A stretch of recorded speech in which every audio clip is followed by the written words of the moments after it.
again, everyone. I'm Fletcher Mackel, and this is a special New Orleans Pelicans edition of the WDSU Hot Seat, talking everything about our city's NBA team. Joined tonight by Justin Verrier from ESPN.com and Jake Madison with the website Bourbon Street Shots. Verrier, you should be Verrier now that you're in New Orleans. How do we like the name change, maybe? Yeah, I know. That's what everyone's been telling me. But I've been Verrier for a while. I think my mom would be pretty mad if I didn't stick with it. Verrier almost threw me. Verrier would be the way that New Orleanians would pronounce it. Okay, we are going to be talking everything Pelicans. Let's jump right into it.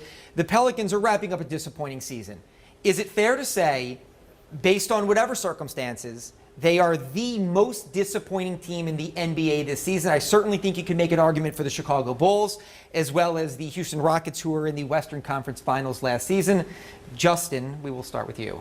Yeah, I still might say Houston just because of those injuries that you mentioned. You're talking 38 starting lineups for the New Orleans Pelicans thus far. I think they're getting toward 300 games missed because of injury and illness. With Houston, there's not much difference. They actually brought Josh Smith back into the fold in order to kind of get things back on track. They fired their head coach. So it's really just a weird chemistry construction. Whereas with the Pelicans, you can at least say this is why, this is something that went wrong there. Yeah, I agree. I think it's probably still Houston, but you look at the Pelicans and you've got to wonder if maybe making the playoffs last year kind of set the expectation bar a little too high. They really kind of snuck in, took that miraculous game-winning three by Anthony Davis against Oklahoma City to get him basically in on the last day where they beat the Spurs, and maybe set the expectations for this team a little higher than where they should have been.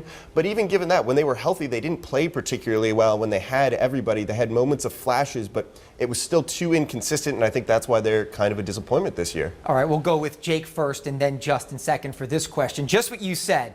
The Pelicans have had four key players: Anthony Davis, Drew Holiday, Ryan Anderson, and Eric Gordon for 33 games. They're 12-21 in those games. So even when relatively healthy, they haven't been a team that played great. Even Dell Demp said it was a little bit disappointing when they got healthy, they didn't play better.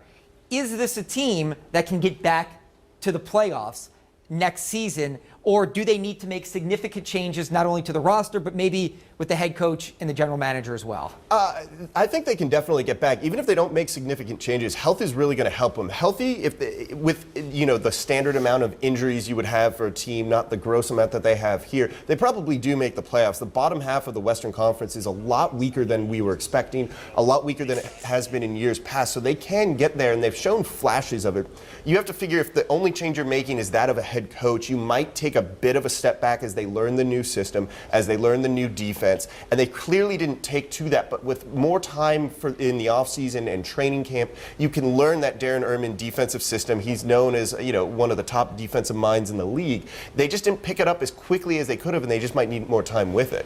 Okay, I completely disagree with that, but I want to hear your take on, can this group with this coaching staff, and I understand Gordon's probably going to leave, Anderson's probably going to leave, but the core that remain with this coaching staff, can they get back to the playoffs as early as next season? I think it depends on where you're setting the goal. If it's the playoffs, I think yes. I think this team, if everyone was healthy, like Jake was saying, I think the playoffs would have been very reasonable, especially the way the Western Conference has played out.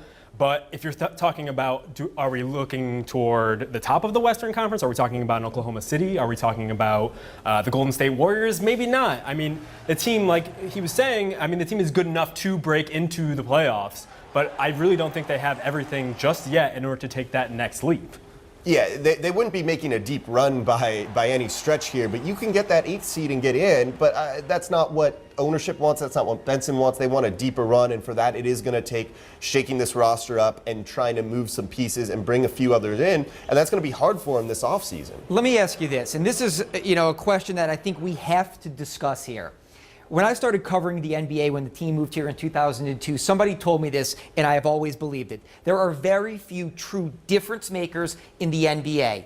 Chris Paul, difference maker. Whatever team he's on, he elevates them and takes them to the playoffs. Dirk Nowitzki in Dallas, doesn't matter who's around him, he's good enough to carry a team to the playoffs. Westbrook last year was almost single-handedly good enough to carry his team to the playoffs without Durant and Ibaka. Kevin Love in Minnesota, though, was never good enough to carry his team to the playoffs.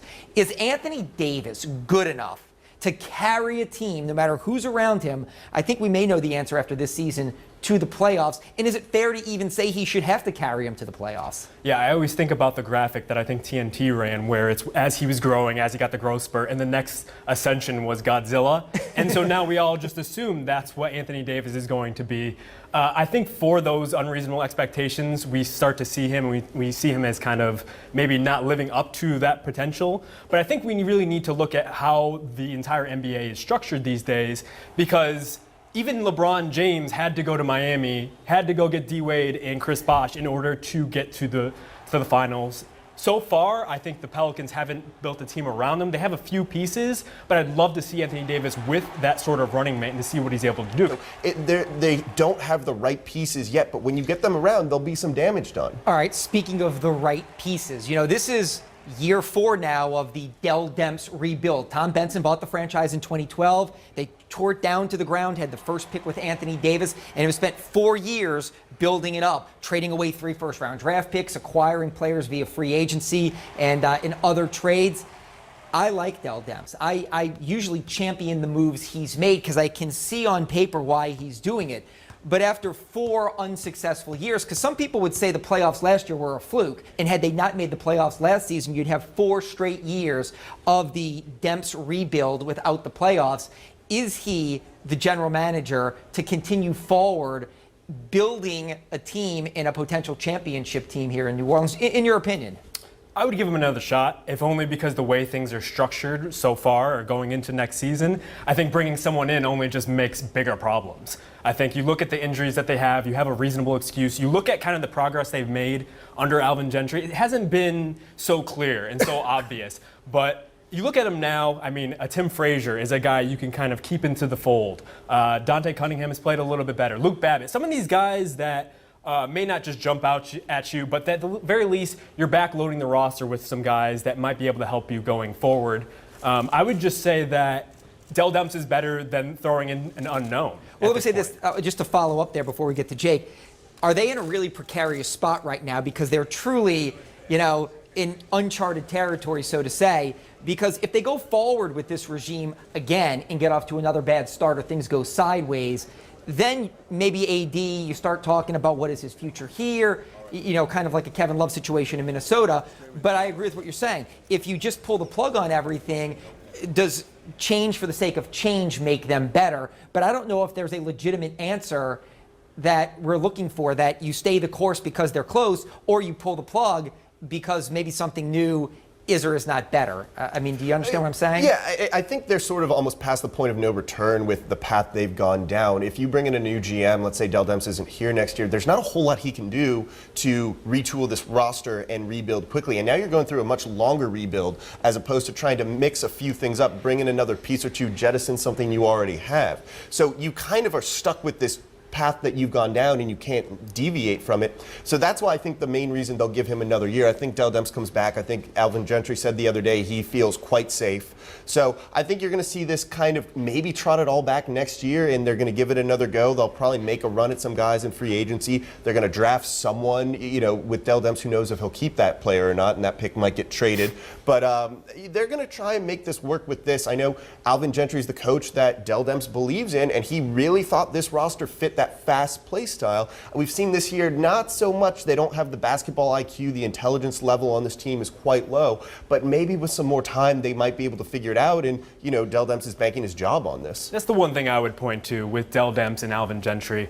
You bring in Gentry, and Gentry runs a very specific style of offense. He's this guy that's known for the pace and space, the fast running teams. Maybe the roster didn't fit it this year, but at the very least, you have some things in place, some cap space to work with in order to give him that. And at the very least, I could see, especially if you're paying Gentry for the next 3 years after this one, why not give him that and see how it goes? Because otherwise, you're looking at a really big rebuild. And let me just say this, since Justin is new to New Orleans, a lot of people here speak a language called hut-hut, and they understand football much better than basketball. Hiring Alvin Gentry from the Golden State Warriors are like the teams that want to say they run the same offense as Drew Brees and Sean Payton. If you don't have Drew Brees and Sean Payton, right, it doesn't work as well. If you don't have Steph Curry and Klay Thompson and Bogut and Iguodala and all the great players they have in Golden State, it probably doesn't work well here. And quickly, because I do have to wrap up here. So one final answer for each of you all. Are the Pelicans in the playoffs next year, or are we talking about another lost season for AD 1 year from now? I would say yes. I would say playoffs next year, if only because if they roll everything back, I think that they would have been in the playoffs this year. And as long as the West is going to look like it is now, obviously Utah, some of these other teams are kind of on the come up. I think they're in there. Yeah, I think so too. I don't think it's a high seed. I think you're still looking at the 7 or 8 as they kind of are almost starting fresh. It's like another year one under Alvin Gentry next season because this year was largely lost in a wash. But I think they'll get in. They might sneak in. It's not going to necessarily be exciting, and they'll probably get knocked out in the first round without some major changes. But hey, if you're talking playoffs or nothing, you're in. Okay. Jake Madison, Bourbon Street Shots. Justin Verrier, ESPN.com. He's new to New Orleans, so if you see him out around town, tell him welcome. He'll be covering the Pelicans for ESPN.com. Thanks a lot. I appreciate your time. All right, Thank you.